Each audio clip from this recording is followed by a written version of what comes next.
Good evening. This is the Scituate Conservation Commission meeting on Monday, August 3rd at 5:15.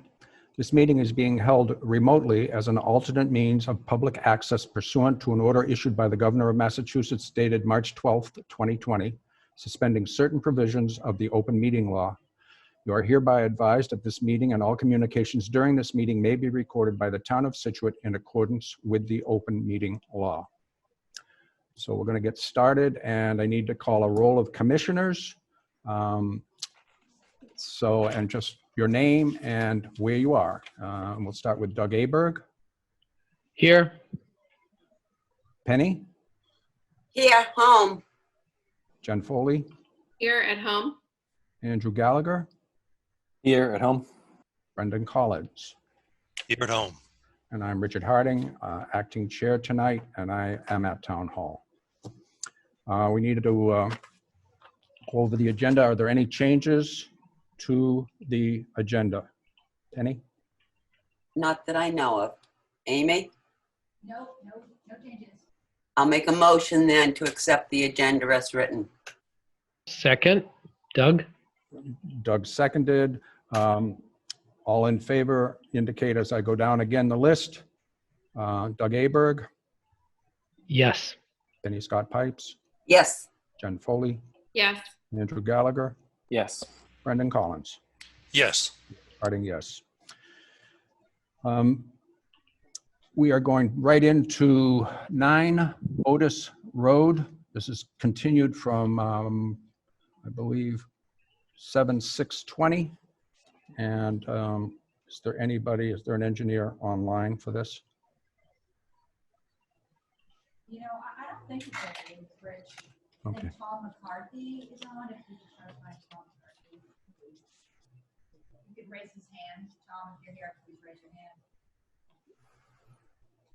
hand. We couldn't hear Amy, but what she was saying is, Tom, if you're here for this, if you could raise your hand, or whoever's here for this one could raise their hand, we can unmute you.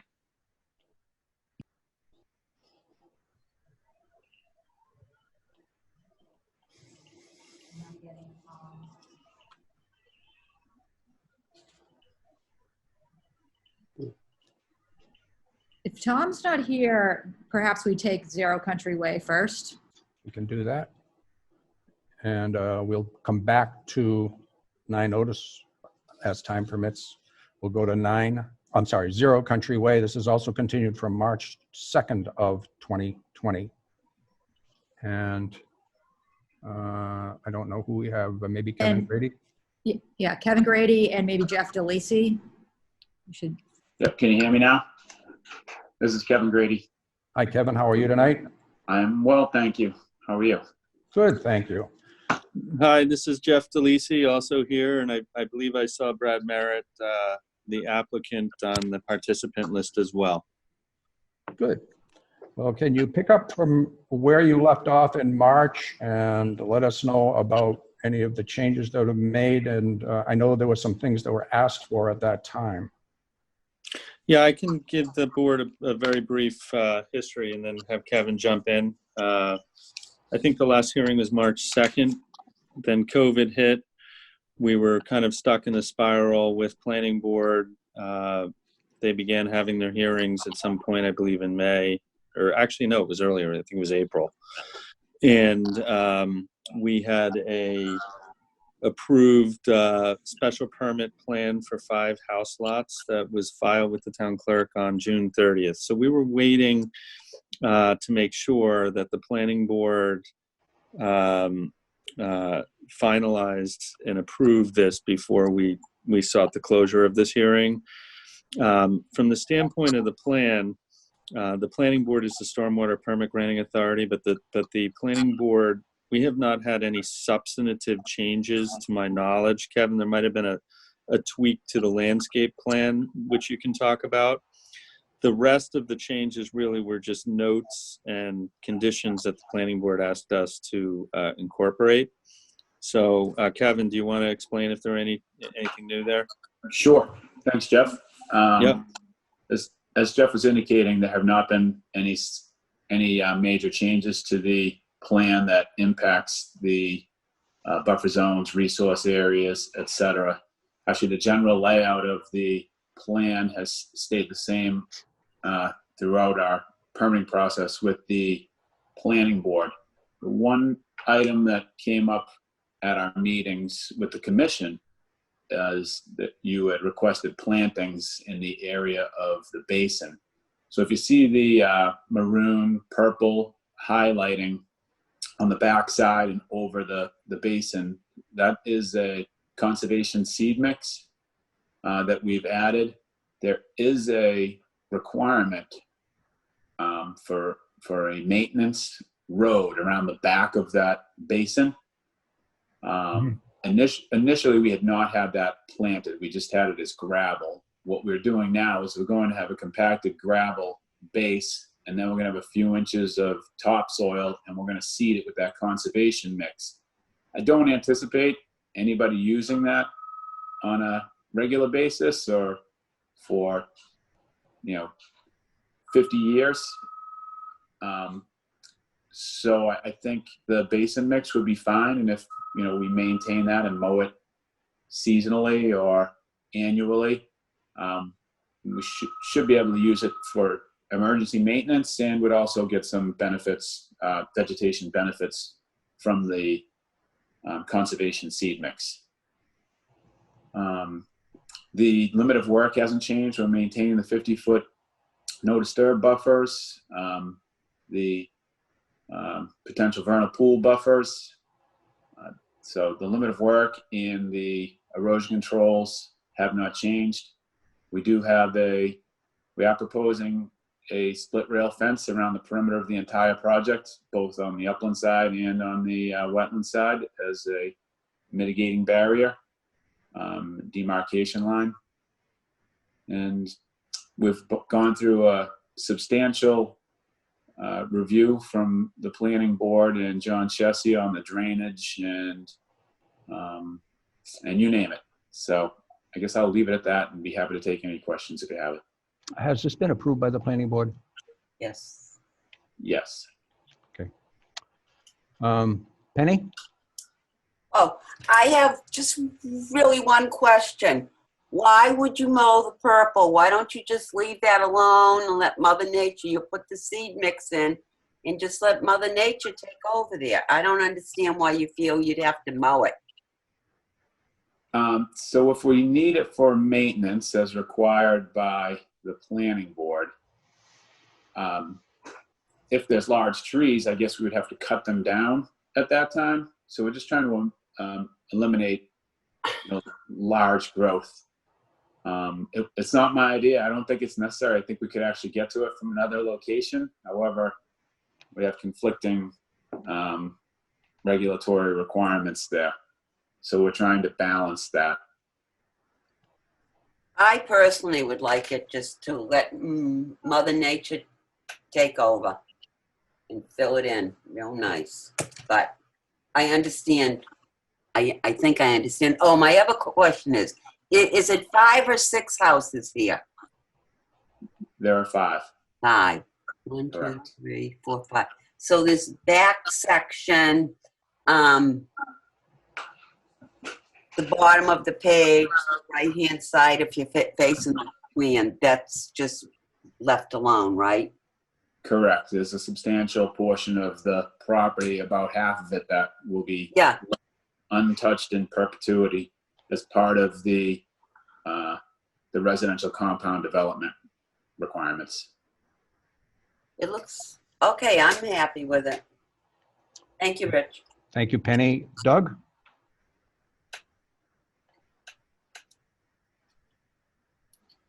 Looks like Doug's muted.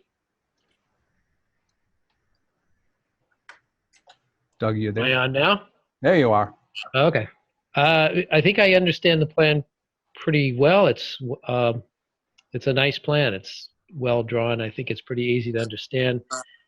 So that maintenance road, if you will, is at the bottom of the slope, I guess. Correct. Is there idea that you're going to have to get back there and maintain that slope from time to time? Yes, that's my understanding of it, Doug. And I suppose that outlet structure maybe if you had to get to it. Correct. Yeah. I don't Instead- anticipate it. These things last a long time, but Yeah. they- Yeah, I mean, I've seen them sometimes at the top of the berm. They make it like 10 feet wide, and then you can access it that way. But that would just push the slope out farther anyways. It wouldn't really change that net gain. So I get that, and I can see the reason why you're going to have to mow it once in a while just so you can get vehicles down there if you have to. So, yeah, but I don't have any questions. It's an interesting bylaw. I had never done one of those before. So, but no, in theory, it was nice, except for we needed a special permit. It lays out nice, it fits, but the special permit, makes the permitting a little more difficult. yep, yeah, but ultimately, I mean, the houses are spaced out a little bit more than they would be if it was a traditional subdivision. Obviously, the density is less than what you could get if you,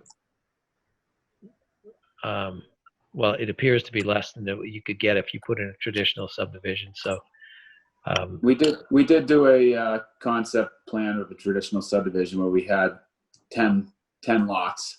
We yeah, might have lost one to a drainage lot at the end of the day, but it definitely would have been more dense in the R20 zone. yeah. No, I think environmentally, I think it's a good approach. I know that there's more hoops to jump through, but it's ultimately, I think it's going to be a nicer build out. So I have no other questions. Thank you, Doug. Jen? I'm just having a harder time seeing some of the lines on this map. Where's the 100-foot from the wetland?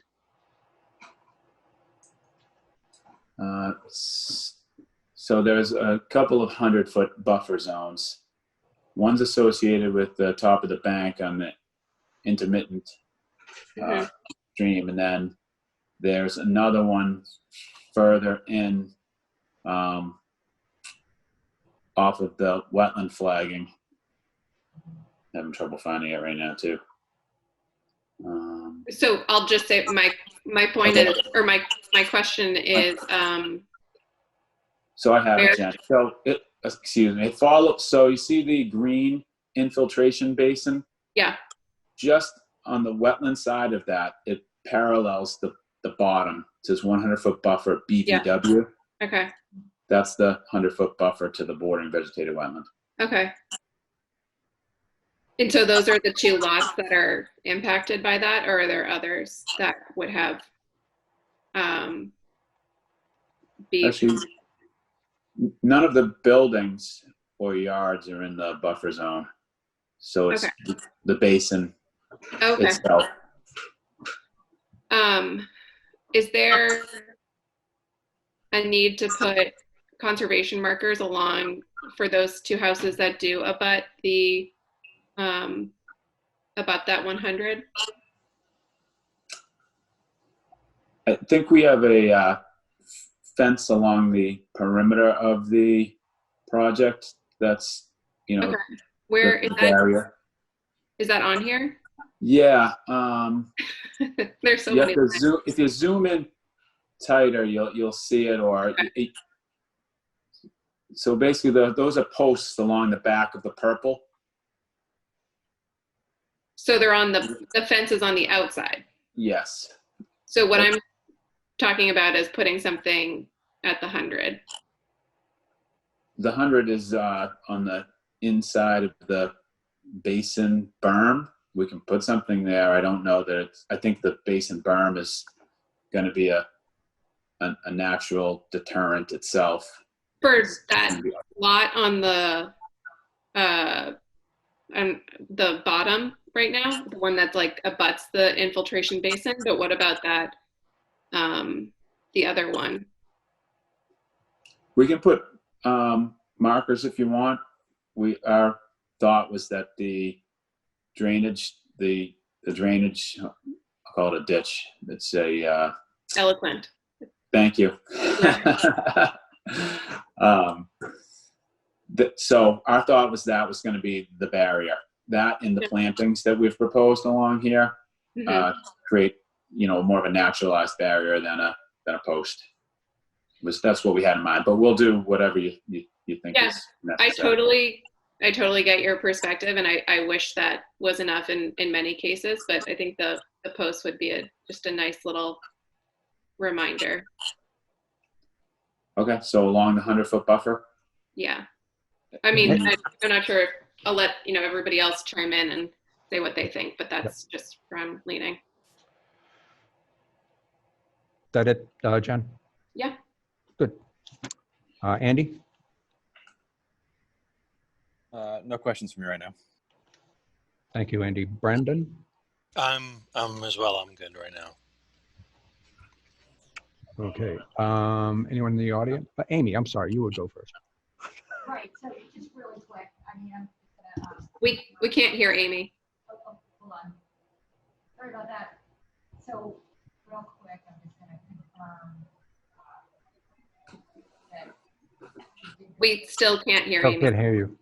You're muted. There you go. Okay. Okay. Gave me an unmute. Okay. Real quick, just confirming that it did go through a pretty extensive review for planning board to meet their stringent requirements as well as met the stormwater review requirements. And there is a very small portion of this overall project is within our jurisdiction. The thing that we had discussed was naturalized buffer on the backside of the infiltration basin. And looks like they're giving that to us as well. So I think we're ready to close, actually. Okay, And we should take comments Right. from the anyone audience. in the audience, is there anybody raising their hand to comment on Zero Country Way?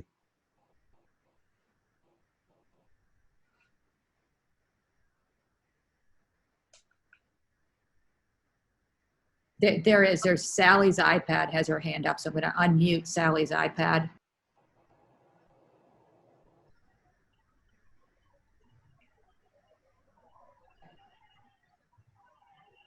Sally, Hi. are you there?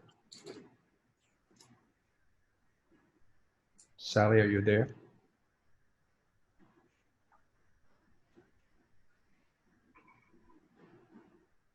Looking for comments on Zero Zero Country Country Way. Way. By raising hands. Sally, iPad, raised hand. Sally, you're not muted, so you have the floor.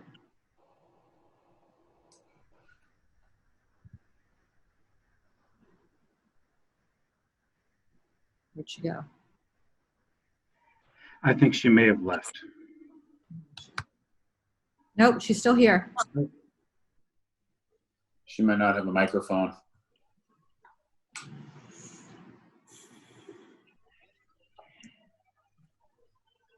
We'll let Sally have a moment. Is there anyone else who's raised their hand?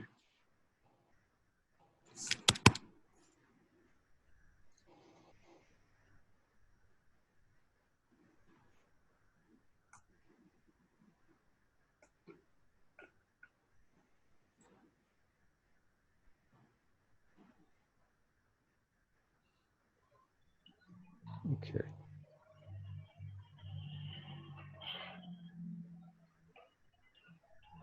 I think we waited long enough. Okay, I'm sorry about that. But can't seem to have Sally get on here. So I would be open to a motion.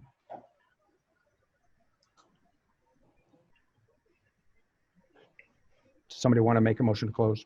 I make a motion that we close Zero Country Way. With conservation posts, as you mentioned, as a condition. I make a motion that we close Zero Country Way with the conservation post as discussed. That motion is from Jen Foley. Is there a second? Second. Penny Scott Pike, second. Oh, and also, is there a motion to issue while we're at it? I make a motion that we issue Zero Country Way. I'll second that. Okay, Jen Foley made the motion, Penny Scott Pipes seconded. So we'll go to a vote. Doug Aberg, Yes. Penny Scott Pipes, Yes. Jen Foley, Yes. Andrew Gallagher, Yes. Brendan Collins, Yes. Richard Harding, yes. Thank you very much. Do we have any representative, maybe Tom McCarthy or Bob Crawford for 9 Otis? Raise your hand.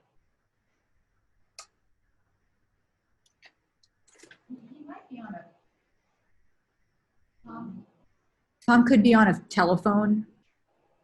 So perhaps one of these phone lines is him, which means he's not gonna be able to raise his hand either. So let's try the phone numbers. Hi, is this Tom?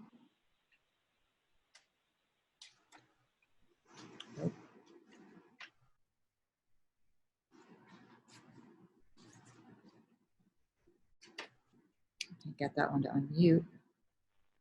Hi, is this Tom?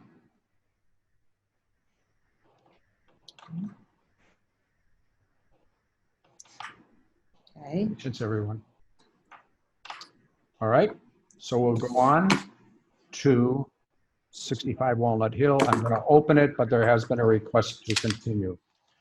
On August 3rd, 2020 at 5:15 in Town Hall, the Scituate Conservation Commission will hold a wetlands hearing under Chapter 131, Section 40 of Massachusetts General Laws and Section 30700 of the Town of Scituate Code of Bylaws regarding the application of Jeremy Whitlock to construct a pool and dwelling at location 65 Walnut Hill Drive, Scituate.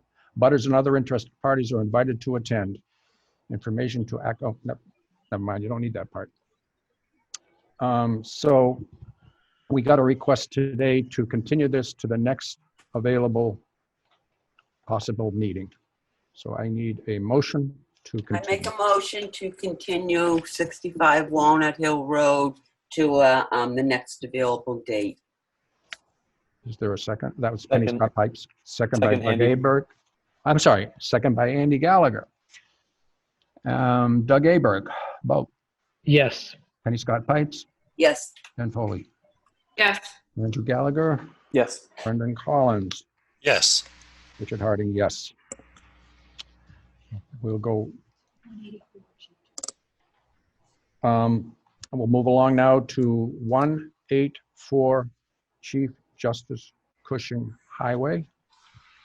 On August 3rd, 2020 at 5:15 in the Town Hall, the Scituate Conservation Commission will hold a wetlands hearing under Chapter 131, Section 40 of the Massachusetts General Laws and Section 30700 of the Town of Scituate Code of Bylaws regarding the application of John and Cecile Cavini, I hope I said that right, to raise and rebuild a single-family dwelling at location 184 Chief Justice Cushing Highway, also 5 Cushing Landing, Scituate. Butters and other interested parties are invited to attend. Do we have Jeremy? I'm sorry. Do we have, sorry? Jeff Hassett there?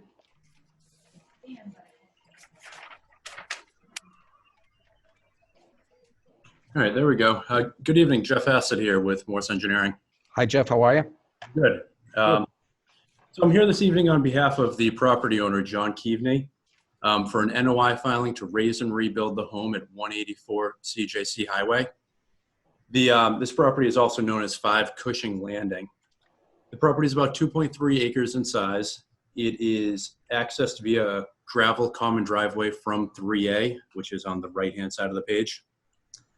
And the property is currently developed with a single-family home, and on the rear of the house is a relatively large deck with a swimming pool built in and a cabana or pool house attached to that deck. We were in front of you a little over a year ago with a septic repair filing. And for that filing, we had Brad Holmes of Environmental Consulting and Restoration delineate the wetlands. The wetlands are shown in blue. The 50-foot buffer is in red, and the 100-foot buffer is in green. You'll note that there is lawn currently right up to the wetland. So all of this work is proposed within the existing lawn areas or developed areas up gradient of the wetland. In addition to the flagged wetland, the property is considered land subject to coastal storm flowage. The limit of that is shown as the orange line, and it's the FEMA zone elevation 16. It's an AE. And also there is a purple or magenta dashed line being the 200-foot riverfront area that extends onto the property. But all of the work is outside of that zone. So moving on to the proposed work, the existing home will be demolished, a new home built in the same location, actually utilizing a portion of the existing foundation. And the new house you'll see is a little bit shorter on the right-hand side. They're also going to rebuild the deck on the rear, repair the swimming pool, and build a new pool house. That pool house is the same length from side to side, but it's a little bit deeper. The new one will be 16 feet deep.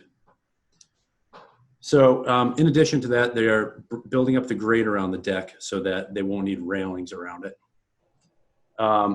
It has been designed in accordance with the Wetlands Protection Act as well as your local bylaws, in that the only work within the 50-foot buffer is on the back left or the left side of the page. You can see a corner of the pool house and a small amount of the grading is within the 50-foot buffer. However, that's in an area where that's currently the pool house, the deck, and lawn. And it's only about, I think, 250 square feet. You can see that the majority of the house is outside of the 100-foot buffer. And let's see, yeah, all of the work again is in areas that are currently developed, and around the exterior of the work will be an erosion barrier. In this case, it's going to be the big 12-inch diameter mulch sock. And then we did make just a couple revisions to the plan. One was that Amy asked to add a roof drywall system, which is in the backyard. And then also we agreed that we could add a construction entrance, a stabilized construction entrance, just before you reach the house coming down the gravel driveway. So that concludes the presentation. We'd be glad to answer any questions. Well, thanks, Jeff, very much. I'm going to mix it up a little bit and go to Andy Gallagher for first comments. Jeff, so you said the pool house is deeper. So as it's currently constructed, is it outside of the 50? No, the very end of it is partially within the 50-foot buffer. The first, scaling it off, the first 4 feet of both the existing and the proposed. Oh, okay. I see. Zoomed in. So you're extending it away from the buffer, essentially. Right. Yeah. Okay. Yeah, that's what I have for now. Brenda Collins. So you said the existing pool house is 4 feet deep and the new one is 16. No, what I was saying is 4 feet of the end of the existing pool Okay. All right. within in the 50-foot buffer. Currently, the pool house is only 10 feet deep.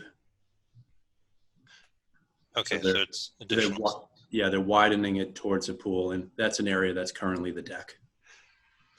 Okay. And then am I seeing 2 retaining walls here? Yeah, so those are 2 stone walls that are both 2 feet tall. And that was really just an effort to not grade into the 50-foot buffer any more than we needed to. Okay. Yeah, I don't have any other questions right now. Jen Foley.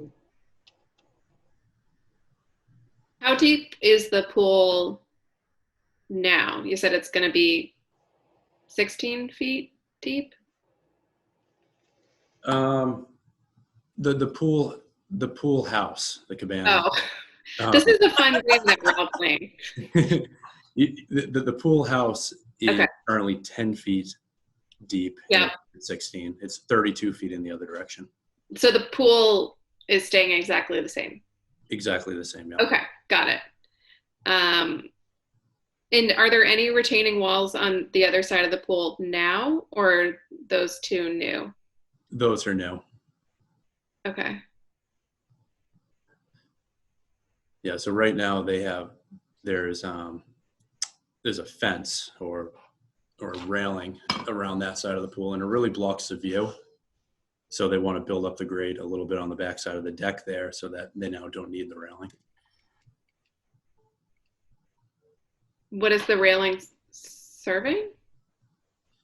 If your deck is too far off the ground, you just need a railing for safety. Oh. Oh, okay, I see. Maybe. Okay.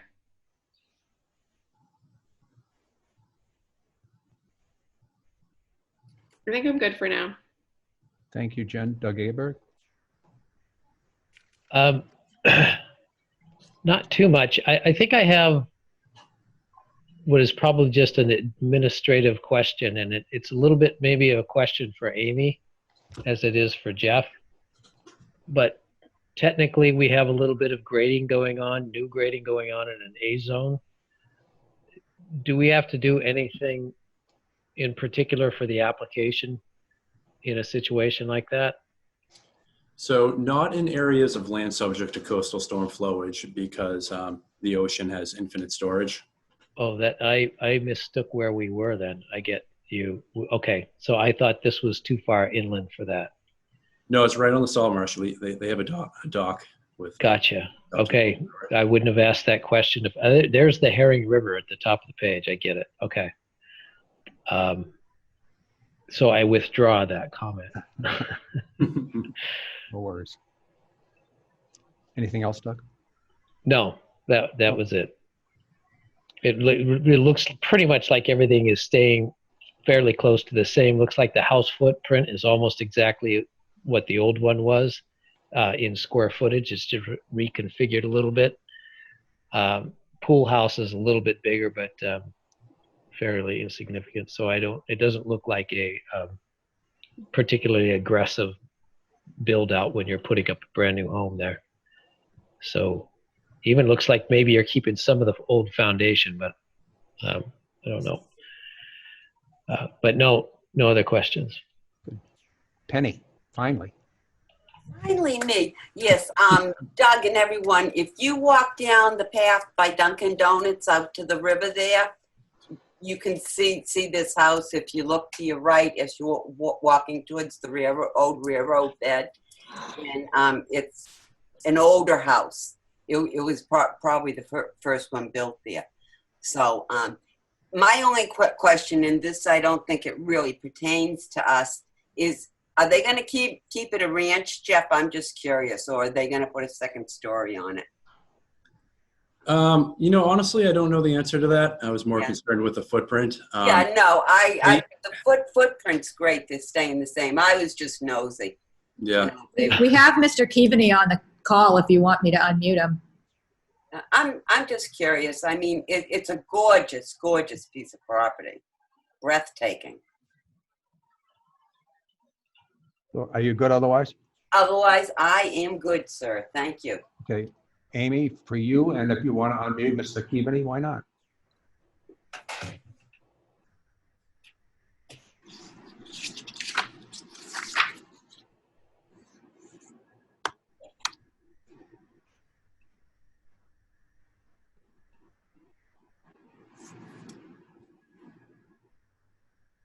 Okay, we have Mr. Keaveney on the line. Mr. Keaveney, how are you tonight? Good afternoon, everybody. How are you? Well, thank you. I don't know if you heard the last question out of curiosity from Penny Pipes about the kind of house you're going to have. I don't know It's going to be a ranch type house with a second story over near the garage. There is an existing second story there right now. We're just replicating the house again, but we're just raising it 2 feet. That's all. Excellent. Just curious. Well, thank you so much. We also are removing the pool. I'm sorry, you're going to remove the pool Yes. and put in a new one? No. Ah, We didn't want any pool up in the marshlands. okay. So the That's interesting. proposed pool house and pool will be eliminated. the pool house stays because it acts as a garden shed. Ah, okay. Yeah, sorry. No worries. Thank you for clearing that up. Amy? Okay, yeah, so anyways, there was a little bit of a back and forth with Morse Engineering on this plan before we came here tonight. And thank you, Jeff, for adding the dry wells for the roof drains. And we also had discussed a construction entrance, which is not on this plan, but talked about we can just add it as a special condition. And then if anything else had come up during the hearing, but it has a DEP file number. There were no technical comments. I mean, I do note that there's the pool house is just slightly bigger clips into that 50. But as Doug points out, it's probably fairly insignificant considering the fact that that is all lawn at this point right now too. Also, I do believe that the pool house gets connected to the septic, and I'm not sure if that change has been approved by the Board of Health, but I don't think that should stop us from closing tonight. So that would be my suggestion would be to close with special conditions as noted, and also issue if we can. We'll get that out as soon as we can. Okay. Is there anyone that can raise their hand that wants to have a comment on 184 Chief Justice Cushing? We have Sally's iPhone has their hand raised, so let's try that again.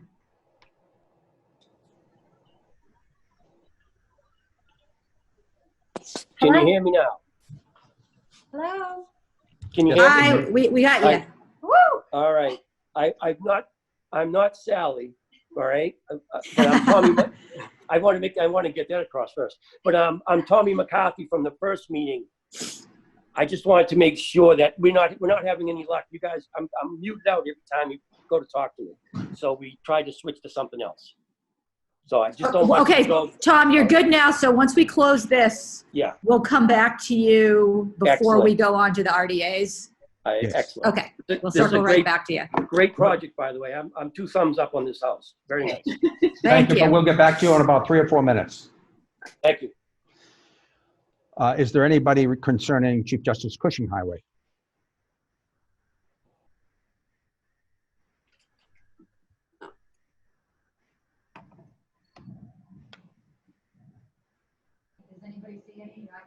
Can I make a motion? Penny, go ahead. I make a motion to close wait a minute, I can't see. 184 Chief Justice Cushing, with orders With special conditions? in the special conditions. So your motion is to close and issue. Closed. Yeah, Close and issue, right? yes, sir. The motion is by Penny Scott Pipes. Do I have a second? Second, Andy. Andy Gallagher, second. So we'll go to a vote. Doug Aberg, Yes. Penny Scott Pipes, Oh, yes. I'm sorry. Jen Foley, I went Yeah. to sleep. Andrew Gallagher, Yes. Brendan Collins, Yes. Richard Harding, yes. So that is closed and issued with special conditions. Okay. So now we will go right back to 9 Otis Road, which was, I'm sorry?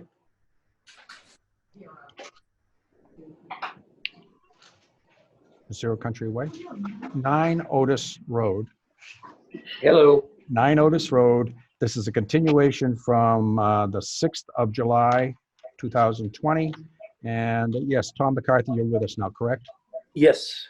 Okay, so you want to give us some detail about any of the new information you Well, submitted? yep. You guys had asked for 4 pieces of information, one of them being the foundation plan, and the other ones being the north symbol on the plan, the material in the driveway, and also the gutter drainage, which are all on the other plan. Okay.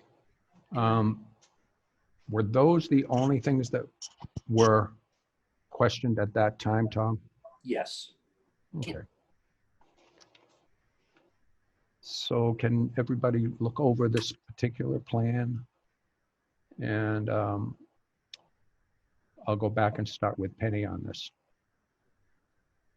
Am I unmuted? Yes, you are. Okay. I just have one question. I want to make sure I was looking at the right house.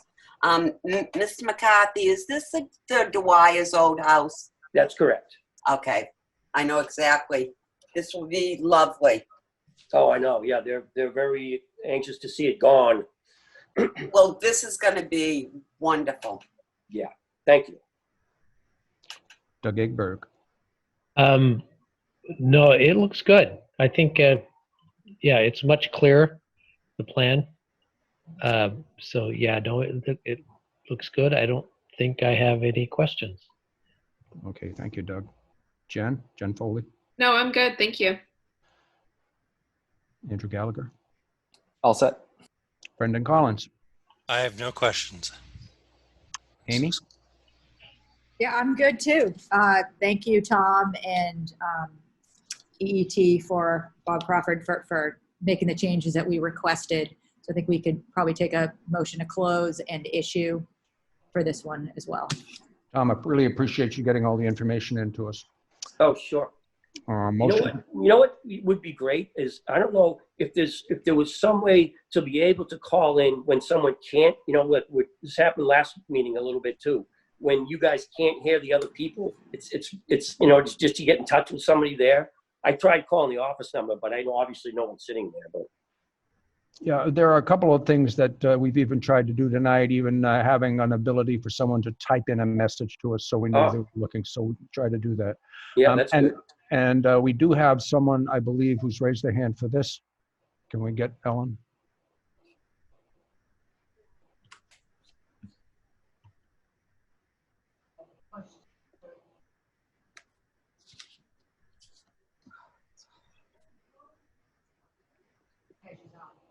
Ellen, are you there?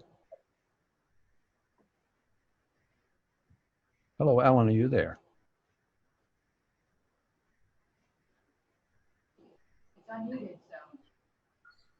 Ellen, can you hear us? Ellen Rydell, you got the floor if you're here.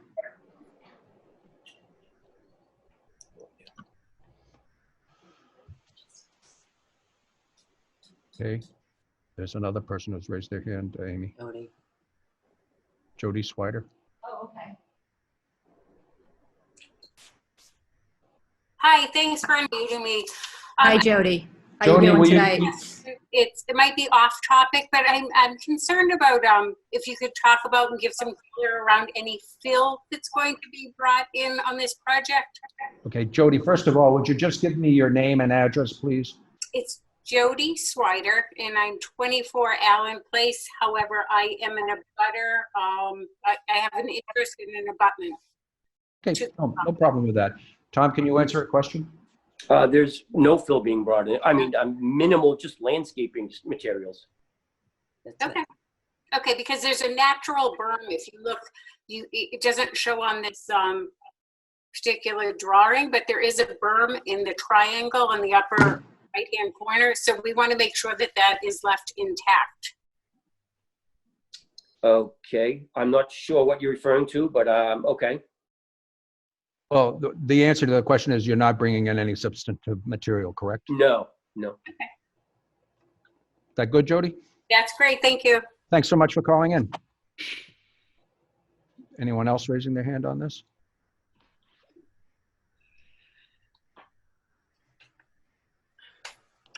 Okay, then I will take a motion to close and issue on 9 Otis Road. I make a motion to close and issue on 9 Otis Road. Penny Scott Pipes made the motion. Do I have a second? I second. Brendan. Brendan Collins, second. Doug, vote. Aye. Penny Scott Pipes. Aye. Ben Foley. Aye. Andrew Gallagher. Yes. Brendan Collins. Yes. Thank you. Richard Harding, yes. Project. Okay, thanks, guys. Hold on one second, please. We will go into the RDAs. I just have to get my paperwork in order. Thank you, by the way. You're very welcome, Tom. Thanks for joining us.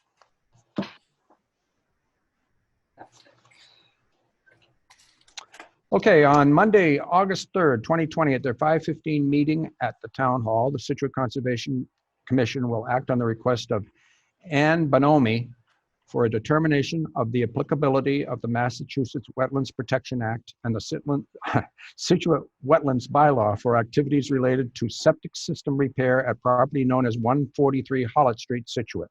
Abutters and other interested parties are invited to attend. Any place can go. And do we have someone from Morse Engineering on this? Or do we have Ann Bonomi? Jeff, you there?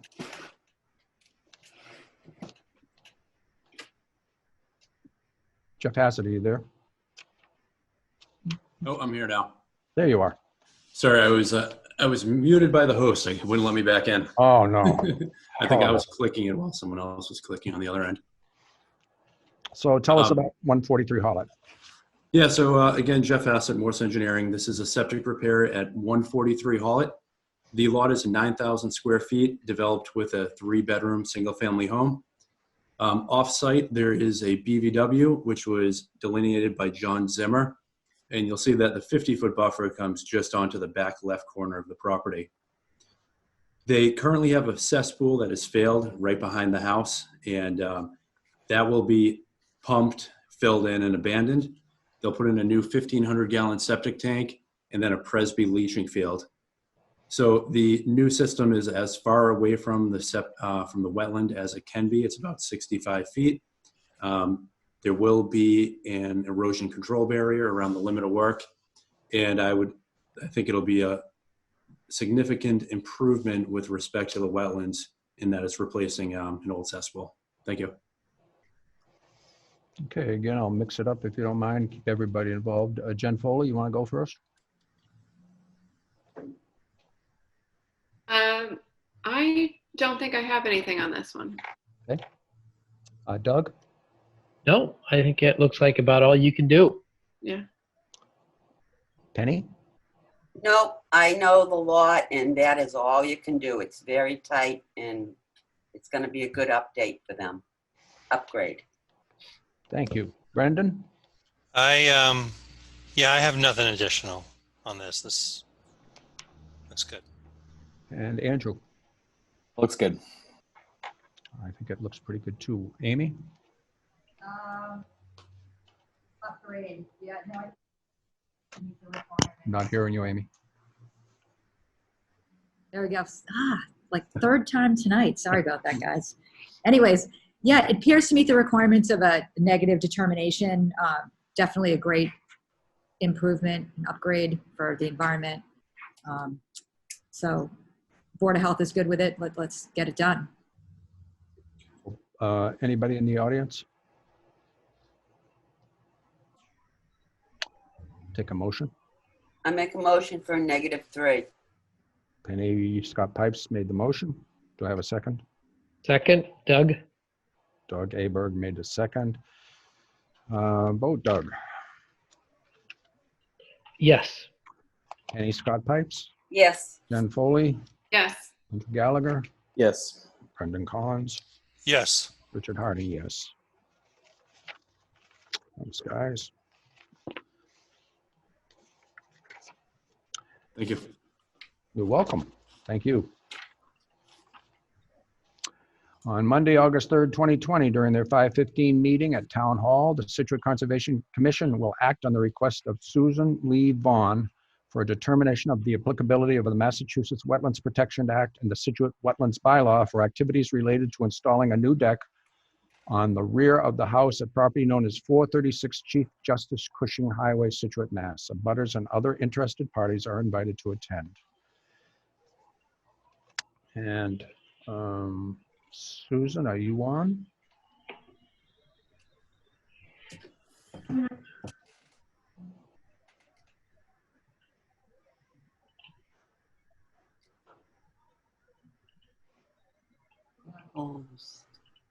No? Not getting a Susan popping up in queue. Susan, if you're on the call, raise your hand, please.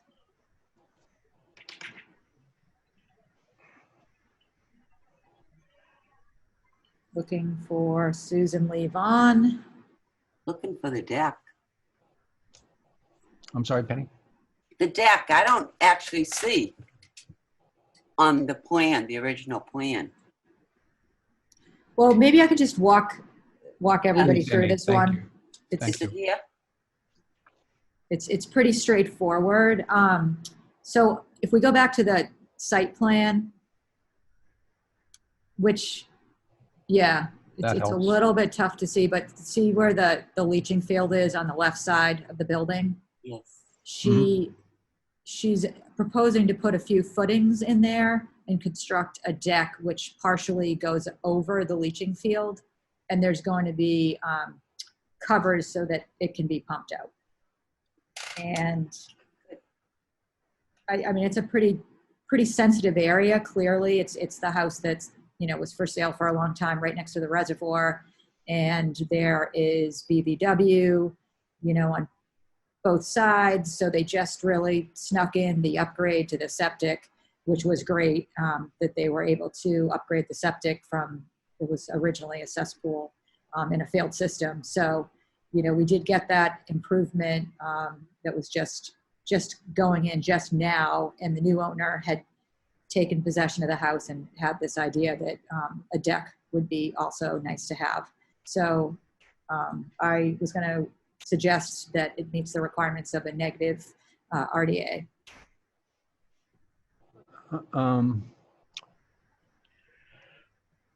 Jen Smith, can you scroll down to the, yeah, that's what I want to see. Yeah, thank you. Just so everybody else can see the more particulars. Okay, Doug, any comments on this? No.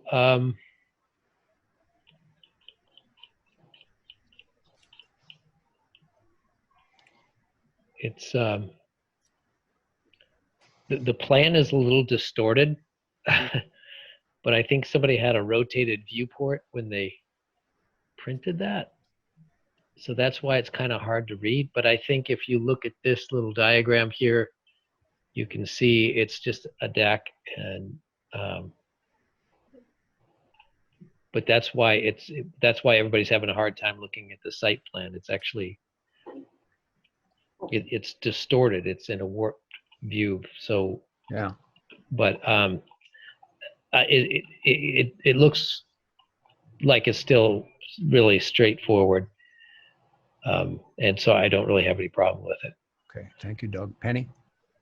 I'm just curious, is it facing Tack Factory, the deck, Amy, or facing the woods?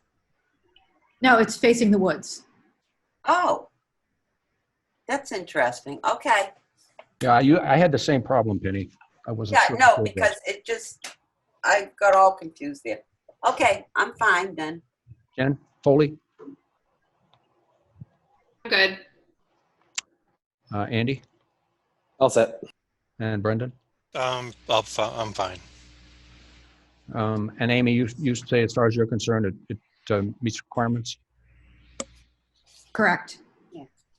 Anybody in the audience? Raise your hand. Keep forgetting to say that.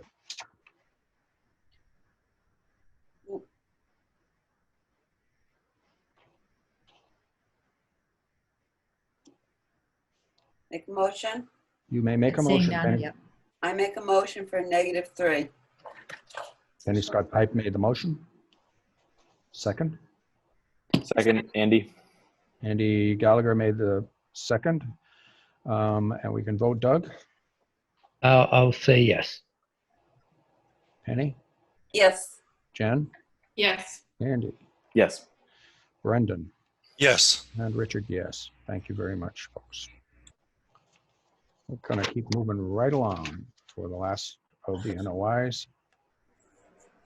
On Monday, August 3rd, 2020, during their 5:15 meeting at the Town Hall, Scituate Conservation Commission will act on the request of the town of Scituate for a determination of the applicability of the Massachusetts Wetlands Protection Act and the Scituate Wetlands Bylaw for activities related to water main replacement on multiple streets in Scituate. Abutters and other interested parties are invited to attend. And who might we have from town? No one. I'm not sure we have anybody from the town, but we have Cassandra here from Weston Sandra. Okay. Weston Sampson. Can you all hear me? Yes. Yes, how are you tonight? I'm doing well. How are you all? Thank you for being with us. What can you tell us about this? So I'm here representing the town of Scituate, Department of Public Works. We've designed a project that's replacing the existing 2-inch and 6-inch water mains on 22 streets around town. You can see on the locust map on the left, they're circled. Most of the streets are, small residential streets that have, a lot of them are dead ends. And we're going to be replacing the existing main with new 6-inch and 8-inch ductile iron pipe. All of the work is occurring within the existing right-of-way. Some of these streets are paved, some are unpaved, but we're staying, within the right-of-way either way. The work will be your typical water main construction. We're gonna, in cases where we can, we'll just abandon the old pipe in place and install the new pipe right next to it. And in places where that's not possible, we'll remove the old pipe.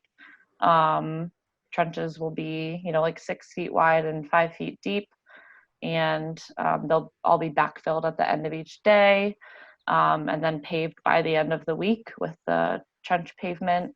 And so in approximately 8 of these streets, we're within a wetland buffer or, near the wetland buffer. So for those 8, there's 22 total streets, but only 8 of them are near the buffer. And so in those areas, we're protecting the nearby wetland resource areas with compost filter tubes alongside the roadway or the right-of-way, which those are shown on each individual plan sheet, but there's a lot of them. So if there are specific questions, we could scroll to that sheet. But we'll be putting compost filter tubes and then catch basin protection for all of the catch basins within the project area.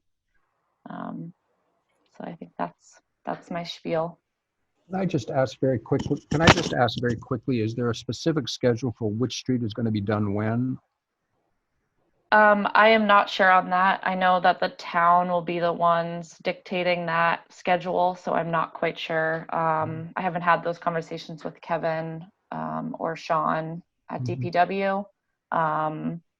And I know that they'll be the ones who are, the resident engineers overseeing the project. So I imagine that would be determined, once the contractor has been, once they've signed on. But I don't have any knowledge yet of which order that the town might want to proceed. Okay, thank you. I'm going to turn it over to the various commissioners now. Let them pop in with any questions. Brendan, do you want to start us off? Sure. Yeah, I actually really don't have any questions about this right now. Okay. In a sense. Okay, Andy? No, I'm good on this one. Jen? Yeah, I think I'm good. And Doug? Well, somebody should ask a question just for. Yeah, I know. Are these all a remove and replace? That's the intent of them, yes. In some cases, I think that we'll be able to put it a little bit offset from the existing main, so it might not be necessary to remove every section on all of these streets, but the intent is remove and replace, so there is temporary water involved for the residents. Okay. So within the same trench? And yes. Yeah, so this is just a kind of a blanket RDA order, so any in those areas where you're, and I'm asking this, for my own clarification, that we give you a determination, and anywhere in those areas where you're within the jurisdiction of the Concom, you're covered by that order. Is that correct? When we issue an RDA on something of this magnitude, it's like any other utility, right? Any work that they do that happens to fall within a buffer zone, that they're covered under this one particular RDA. Right. And Doug, so that's correct on this one. We don't see blanket RDAs like this very often. But, so we do generally approve road work for utilities, which are just, trenches, and the installation contractor, we just want to make sure that they are utilizing BMPs for their machinery, since they are in these areas working in sensitive resource areas. But clearly it's to the benefit of the residents of the town to have this work done, and as soon as possible, honestly. So if it's an efficient way to accomplish that, then yeah, by all means, this blanket RDA should facilitate that. Yeah, no, it all makes sense. And maybe it will help with the brown water. I'm good. Okay, Penny? I'll say they replaced the pipes in front of my house, and I had good water pressure. Now it could knock me out of the shower. So it's a good thing. No, honest, I couldn't believe it. But as long as in the sensitive areas you put up the proper erosion control, this is a great project. Yep. Do we get a list of you said 22 streets, I believe. Do we get a list of which ones they're going to be? I would want one in advance, I would think. Of the ones that are within a wetland buffer or near the wetland buffer, is that what you're asking? Yes. The 8. There's 8 of them. Yes. We don't need them for all the others, do we? No. No. Okay. No, but it would be good if they had a construction scheduled. Is there one? There's not one yet. So, we haven't gone out to bid yet. And like I said, I'm not sure if the town will dictate that schedule or if it'll be kind of like a, conversation with the contractor. So, once that conversation does happen and the schedule has actually been dictated, then that's absolutely something we could provide, is the schedule. And we could also, we already know now which ones, I know those 8 streets, so we could provide that list of 8. That would be very helpful, I think. Okay. Agreed. Amy, if I have Alex Gaspar, my coworker, email that to you, would that work? Yeah, that would be great. Thanks. Yeah. Okay, I'll let her know, and she can send that over tomorrow. Okay, great. Thanks. Thank you. We appreciate that. Amy, any other comments? No. Anybody in the audience on this?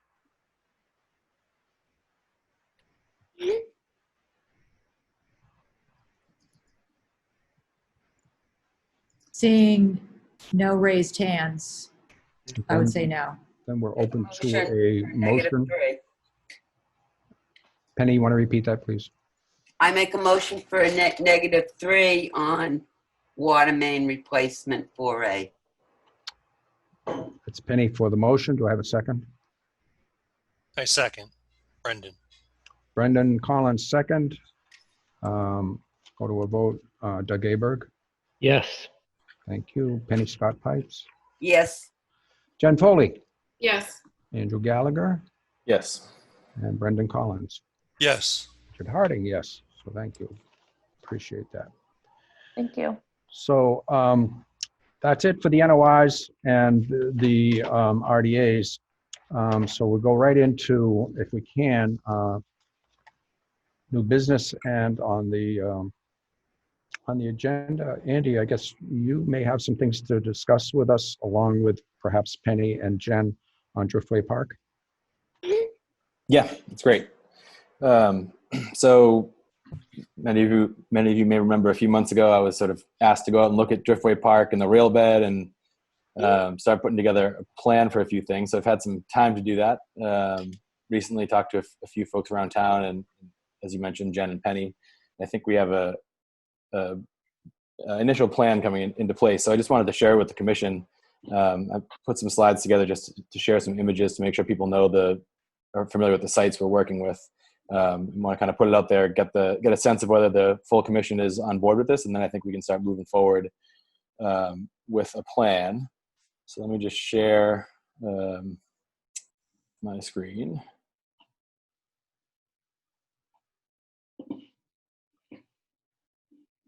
Looks like a lot of slides. Don't worry, it's photos. I will not be here all night. Don't worry. So just to run through this. So, we started with this plan, a very quick overview. I think we all know that Driftway Park is really well used. It's a unique park because of the scenic views it offers, the opportunity to connect with the Herring Brook, the river, the salt marsh. And it has a fairly diverse clientele of users at the moment, between hikers and dog walkers, but also a lot of paddlers and small boat owners. I was there Saturday morning and can tell you that those four groups were well represented, and it was a pretty busy place. It's in good shape overall. I think the trails are looking good, but there are some issues around the parking that we know of and sort of capacity there. And I think if we look at some of the things that we're proposing here, that stress on parking may only increase. So we want to think about that.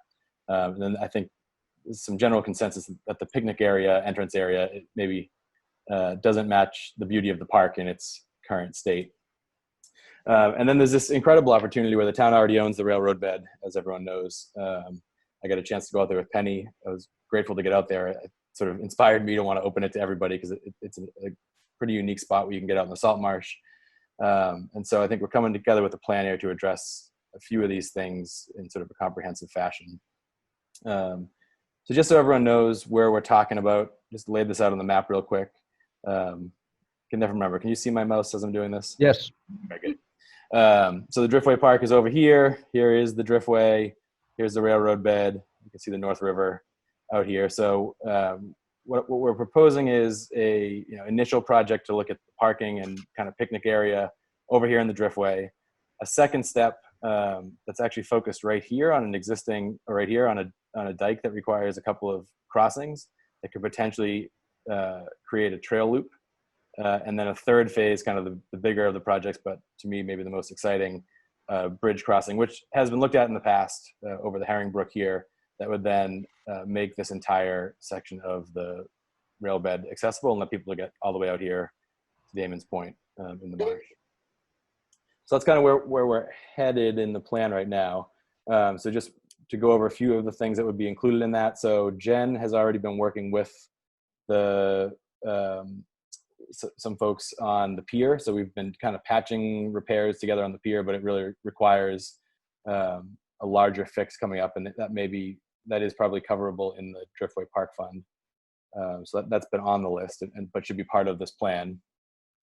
But with that, I think we want to look at the picnic tables. After talking to a few folks and looking at it myself, I think just looking at some of these pictures, these tables are functional. They've held up well over time, but I don't think they give us the welcoming feel and to the park that we want. They don't necessarily match the natural beauty of the park.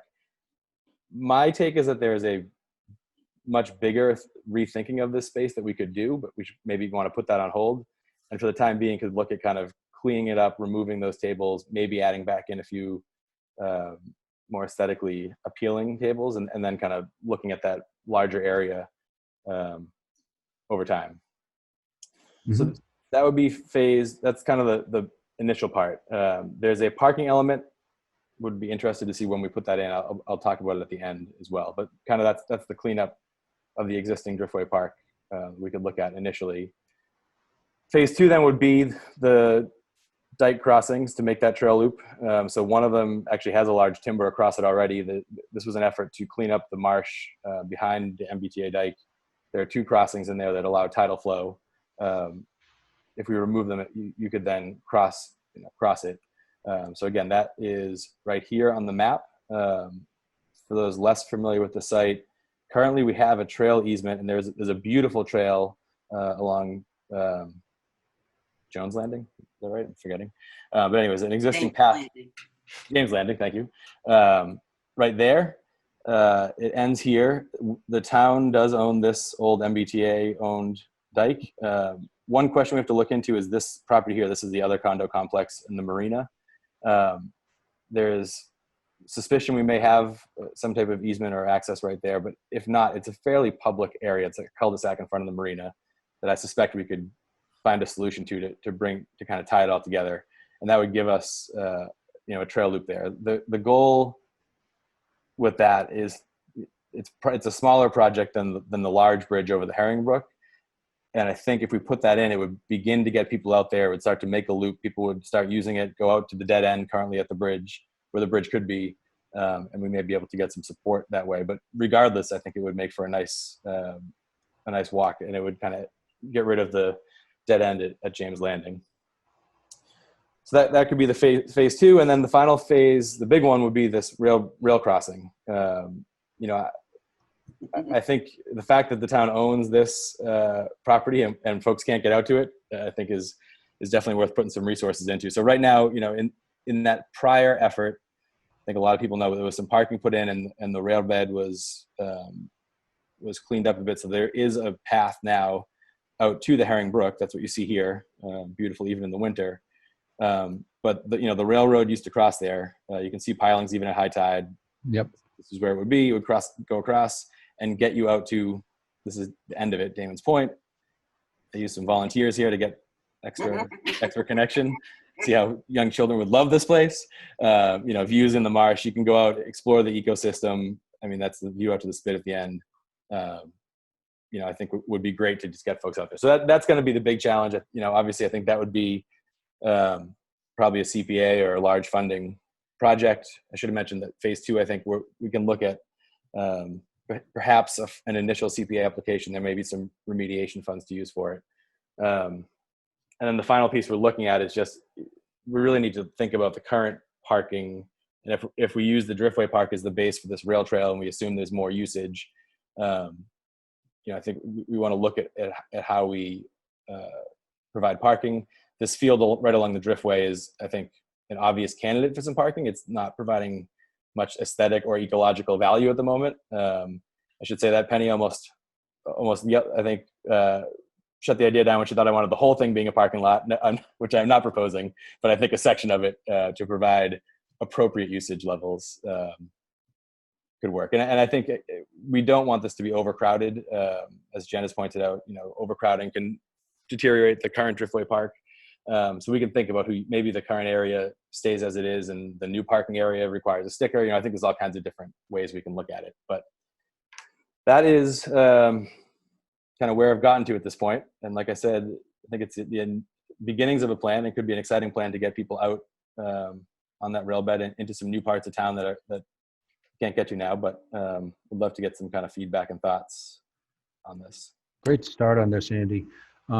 Before I go anywhere else, I'd be interested to see what Jen or Penny, since they worked with you on this a little bit, have to say about it.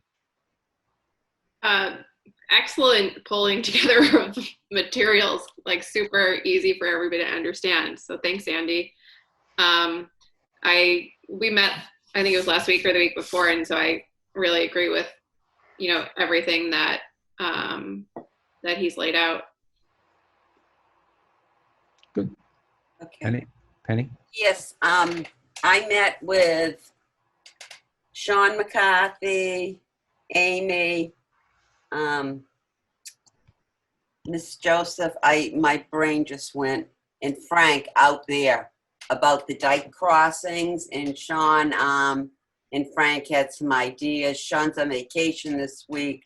Those, there could be some funding from another project, which we're not too sure of, but could go towards it. But it was more costly, Andy, than I expected. Sean, it's going to be up there. So we will put in a CPC request this year for that, which has to be done before October 1st. And I mentioned to Sean about the parking, and he's, like I said, he's on vacation. when he gets back, we're gonna go out and just look at the field, because he says you can't come off the road because you don't want cars to back. So he said, let's go out and walk around the area and see how we could scoop some cars in there near the road, but they'd come in the parking lot that's already there. So when he comes back from vacation, we'll get out there and see what he, as a town engineer, thinks we should do there. So. Was there any That's thought moving along. to what capacity of parking you're thinking of, Andy? He hasn't set a number. I mean, obviously the way it's like, I was there Saturday and people were pretty steadily coming from Widows Walk across the street. It's clearly needs some expansion. And if ultimately, I think if we build this bridge system, it will attract more visitors. So it needs more, but I think it might need some study to see what the appropriate level of visitation is there. Okay. Yeah, because, Richard, you do have to leave a good portion of that field because the town uses that and has used it in the past to detonate some stuff that was left in town, and they go out and they dig a hole and they detonate it underground. So we can't, take up the whole thing. We have to leave that there because that's like the only place in town for something like that. Hopefully we won't have to do it again, but a few years back we had a couple of incidences, and that's so. Right. But we should definitely be able to double the parking that's already there at the Driftway, I think. But that's going to be up to the engineers to give us an idea. And at the beginning of the rail bed, there's only room, I think, for 3 cars or 4 cars, if I got that right. So. Yeah, well, we had, there was like 5 of us, five cars parked there by the Dunkin' Donuts, but that's just a small lot, yeah. Yeah. Okay. Well, look, Amy, do you want to add anything to this? But I think it's just a great start to this, and you guys have done just a great job of putting it together. Yeah. Andy, awesome job accumulating the information, and what a great spot. Agreed, gets high use. And I know that there are other people within like town leadership that are interested to see how this project evolves. So before a CPC article is put together, I think that we should get input from some of these other leaders. I think there was some selectmen that were interested, and also, well, I think maybe we should even just meet. Penny, can we meet with CPC or some from CPC just to, before we get our official article together to see what they're inclined to support, Okay, what I can do, and the simplest thing is that I put a placeholder in, okay? And the actual article, we have plenty of time to get specifics on it, okay? But I definitely, by October 1st, I have to have a placeholder in. Now that can just say bridge crossings over the dike, because that's a lot more costly than I thought it was going to be for even the small ones, Andy. Yeah. I was surprised. I didn't expect the price tag that Sean and Frank said it would probably cost. So I think definitely we do need to go in increments, and let's not overburden CPC. Yeah. Because funds are tight right now until we get the fields paid off, the bonding and stuff. So, but I would like to at least put in for that this year. Okay. And like you said, there is some money funding for Driftway Park, so maybe they'll take care of doing the pier this year. I don't know until we get a price tag on the pier. Right. Yeah. So on the Driftway Park funds, I think Jen was tracking down a better sense of pricing on the pier, and then we'll see what's left to then address the picnic area with that, and see what else we need. The other thing that we talked about really briefly was that there are or is potentially some state grants available. We don't have to submit them, I think, until next February, but you have to already agree to spend money. It's not just a piggy bank. So, Right, they're usually a match. yeah. And the thing is too, is like, I know the DCR recreational grant, sometimes there's a accessibility component that they want you to match, like Yeah. when the design. So, I mean, I don't, there's a lot to consider. Definitely, it's a great project. And I think that getting feedback from some other town leaders on what they see as priorities would be helpful to know. You know what I mean? Is it the parking?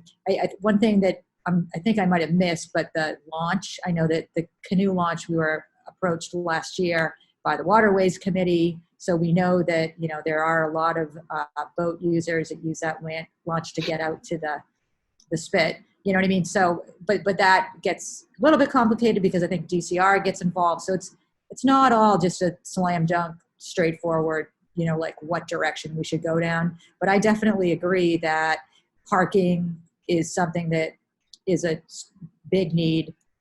I mean, I don't know if it's acceptable just to have the overflow go to Widow's Walk, or, you know, whether we really should be looking at that field. Clearly they do cross over now. I agree with that. And Widow's Walk doesn't want them. Yeah, I could see that. And getting out to the North River and across the waterways, fantastic. It's so beautiful. The dike was a little bit larger than I thought it was going to be when it was described to me at first. I thought it was a little crick, but No, it's big. a little more than a crick. But And I think doing that too would get a little more usage at Jones Landing, which is a really nice walk that I think not enough people use. Oh, they don't. Yeah. Well, that's good to know. Good to know. yeah, totally. Great job, Andy. Thank you Thanks. so much. So Amy, Yeah, do you want to really try? nice. Do you want to try to gather the other folks and then see Yeah. if we can put this in front of people? Yeah, I have some ideas on who is interested, and I'll talk to Frank about it, and maybe we'll try to get together another, I don't know, maybe a Zoom call might be the best way to do it. And then from there, I can see us going to some, you know, other committees. And as far as a CPC article, the more people that you have that back you on your article, the Yes. better chances you are of getting the funding. So I thought if you had Penny, you were good. yeah. Haha. It's a good start having Penny, that's for sure. Absolutely. I'm a good nudger. Okay. Brendan or Doug, anything to add? No, that's great. We can make our way out to that little red shack. I've always wanted to. I used to live on the other side of that, Damon's Point, and would walk down there and look over at Scituate and always. By the birdhouse? You can't get out there Yeah, I want to get out to the little red shack. No, you can't. David Dolphiny has huge signs. Andy saw them. Yeah, No you can trespassing. get like Won't let 200 you. feet. 100 feet. But you get close. You get close. Yeah. As I said, a great job. I appreciate it, guys. Thank you. So we have, Jen, you want to tell us about 61 Seaside Restoration Plan enforcement? Actually, so the 61 Seaside, I've got Brad Holmes on the line to talk about that. And I could just give you an introduction that 61 Seaside was an enforcement matter that was brought to our attention from somebody in the neighborhood that an area was, you know, starting to be altered on the edge of this pond. Anyway, so I met with the owner and recommended that he contact a professional wetland scientist to take a look at the area, and that we had approved projects, you know, the official way, and they were glad to have that information. So that's why we've got Brad on the line. So Brad, are you here? I am. Hi, Thank you, Brad. How Amy. are you? Good. Good. Good evening, members of the commission. I'm here assisting Paul and Bonnie Turcott for their property at 61 Seaside Road. And really what they were doing was just some benefits to try to improve the dominance of Phragmites that's in the area. Hold on one sec, sorry. I just unmuted Bonnie too. I'm gonna go from home and it doesn't work out all the time that well. So there's a small pond on that property in the southern portion of their lot. If you can see the assessor's map, we've kind of located, shaded in yellow, the buffer zone area approximate, and the area in green of approximate Phragmites cutting. And what they did was really just cut Phragmites to try to open some space up to the pond and let ducks pass and just be able to view the pond and just kind of open the area up because it's so congested with Phragmites. So that's what their intent was. I did include a bunch of photographs. So what we're proposing to do is seed the area where the Phragmites was cut and interplant some native buffer shrubs in that area of the buffer zone. Because the area is so congested with Phragmites, there's not going to be really success in trying to do a real wetland restoration project here. However, what we can do is stabilize the soils and repair the buffer zone. So that's what we've done to address the enforcement order. And in soon, short order, we're going to be preparing a notice of intent for an overall Phragmites management plan there and try to actually do some benefit to the wetlands in the pond. It's really just a degraded situation now, and we can repair the area that was cut. Really can't damage too much when you're cutting and removing Phragmites, so there really wasn't a lot of damage done. But we will be coming in with an overall enhancement plan to that pond and wetland that they own on the property. Brad, thank you for that. Hang in for a second. Sure. For Andy and Brendan, this, I believe, was a situation we had maybe over a year ago about the placement or movement of a shed for this property. And we worked all of that out. And these people, even at that time, we knew there might be an issue with Phragmites, but they obviously went ahead and tried to rectify the situation. And my understanding is they've been very cooperative in trying to get this straightened out. But that's just a little background for that. I think it was a year and a half ago they were in here. Amy, anything you want to add to this? Not really. I mean, I'm looking at the property lines as shown on this plan. And so I just want to be clear that this is owned by the Turcottes, Brad or Bonnie. That's do you correct. know that? Okay. That's correct. Bonnie Turcotte's on the line as well. And you'll see on the east, kind of southeast side of the property, there's a paper road that runs and connects to the main road there. So they would own technically to the center line of that paper road. But we're proposing restoration in the area that they cut, really on their property. Okay, yeah, that's great. Thank you so much for submitting this. And I think what we should do is take a vote to accept this restoration plan as written. And that together with the EO, we can send down to the state, and that will cover this, and it will definitely help to stabilize the area. And then a plan, like a bigger plan to move forward for managing the frag. We'll look for that notice in the future. All right. Does anybody, let's do it this way. Brendan, do you have any additional comments for this? No, I don't. Andy? I'm good. Jen? Nope. Okay, and Doug? Nope. I thought I remembered this. This was the Yeah. shed. I was there for that meeting. So yeah. Yep. But no other questions. Okay, and Penny? I just have one question, and Amy, you can probably answer it. There wasn't any cobble removal here, was there? No. This is not the same. Okay. No. Just vegetation. Yeah, no, it's something else, Brad. That's all. Okay. I just wanted to make sure, because nobody's supposed to move the cobble. Right. Okay. I'm going to presume there's nobody in the audience. We don't need that, do we, for this? No, we don't need this. Okay, so I'd take a motion to accept the restoration plan I make a motion to accept the restoration plan, for 61 Seaside. 61 Seaside. Penny with the motion, may I have a second? Second, Andy. Andy for a second. A vote, Doug? Yes. Penny Scott Pipes?